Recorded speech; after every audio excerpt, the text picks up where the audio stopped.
Today we're going to be doing a safe isolation on a socket outlet. This will be the same across anything that electrical that you want to work on.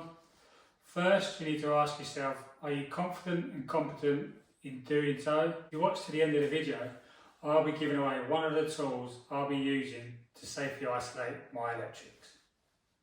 Now let's have a look at the tools I'll be using to safely isolate a circuit I'll be working on today.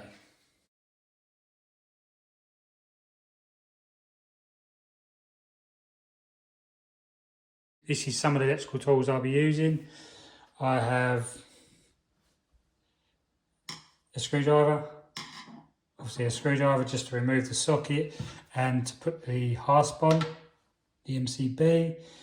I have a set of Martindale voltage testers. They're a brand that I feel confident in using.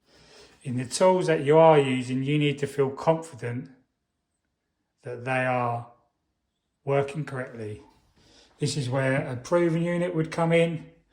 This is the other end of the scale of price. This is a voltage indicator, where this one is a voltage and continuity tester. Also have a Voltstick by Fluke, another brand I would feel confident in using. These are used as a guide. It'd always be worthwhile using a voltage indicator or voltage tester as your means of proving. I also have a Q-Check 103 audible socket tester. This will be my first port of call in a socket.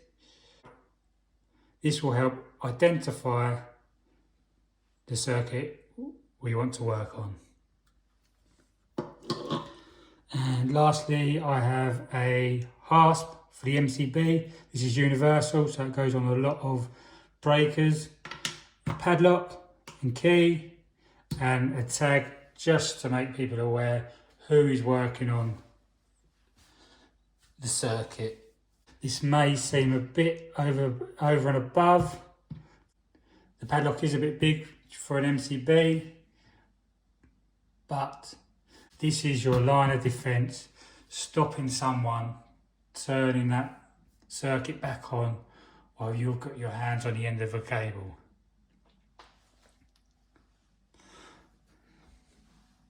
So first, let's find out what circuit we want to work on. There's the audible device.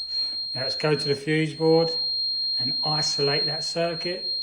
We will take the hasp, the label and the padlock with us.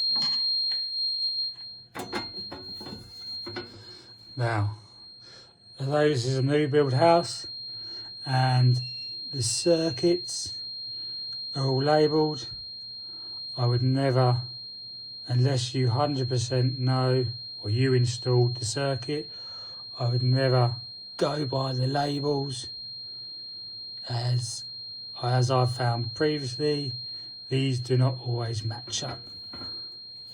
So we have sockets, nope, not that one, so we turn that back on. Downlighting, water heater, cooker, sockets. There you go, the audible device has just gone off. So what we will do now, we will lock off that MCB to stop anyone from turning that back on. This isn't the easiest to film. So as you can see, this simply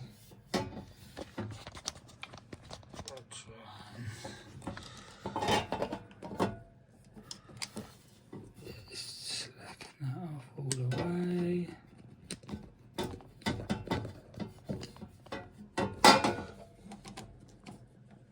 So this simply just goes over the switch and you tighten the screw down, and then you would put a padlock through the hole with your tag. It's only plastic, but as you can see, I can now not turn that breaker back on.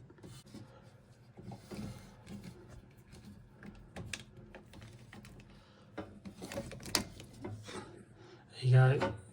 That has now gone through. You can't access that screw to be able to take the hasp off. Remove the key. With the key, pop the key in your pocket. Do not leave it on the side. There you go, that can now not be turned back on until the lock is removed. Obviously it can be forced off, it's only plastic at the end of the day, but that stops someone unauthorised turning that back on. Should it be a family member because their computer's not working or they can't charge their phone, they would have to, there's an investigation got to be done to turn it back on. We'll now go back to the socket and prove that the socket is dead. As you can see, the socket tester has gone off.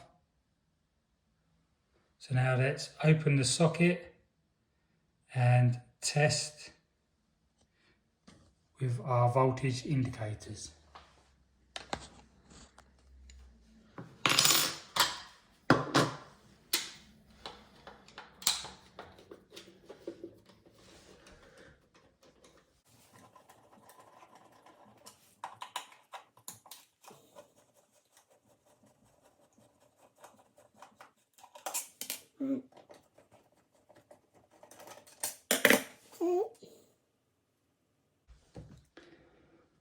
Right, now you've got access to the terminals.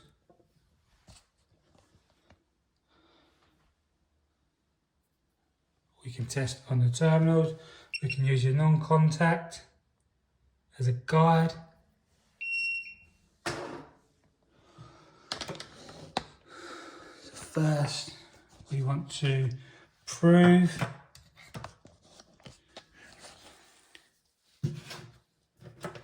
the indicator is working.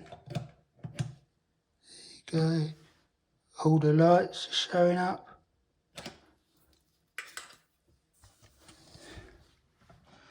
We'll then check all terminals live to earth, neutral to earth, and finally live to neutral.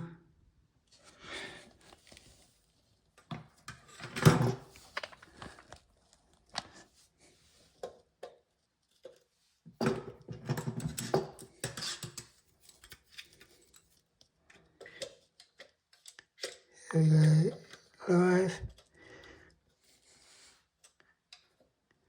live to earth, nothing. Neutral to earth, nothing. Light neutral, nothing. We will then prove the tester to make sure it is working. As you can see, it all lights up again. I would then be satisfied that this is isolated. I can then remove the socket, work on it where I need to. This is exactly the same process for the Martindale voltage tester. Once you've finished doing whatever you need to do, screw back the accessory before re-energizing.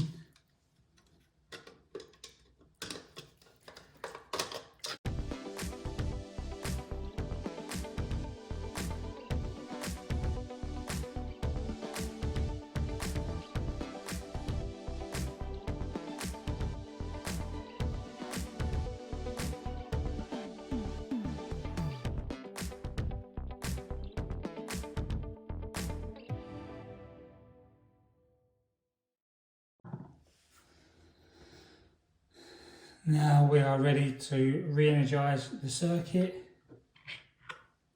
So let's pop the socket tester back in. Remove the lock. To remove the hasp, just loosen the screw.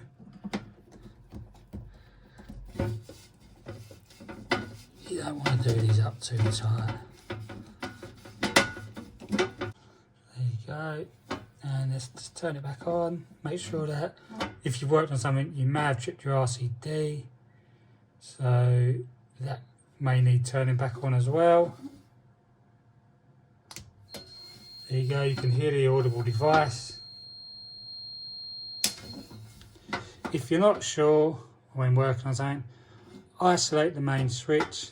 That should turn everything off that is fed from this distribution board. There we have it, back on. 3 green lights.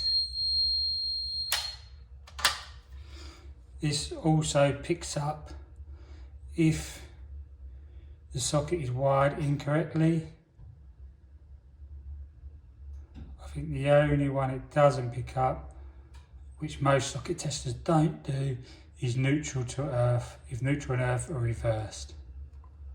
Yeah, this product will not detect neutral and earth reversed. Now, as you can see, it's pretty simple to do, it's just having the right tools to do it.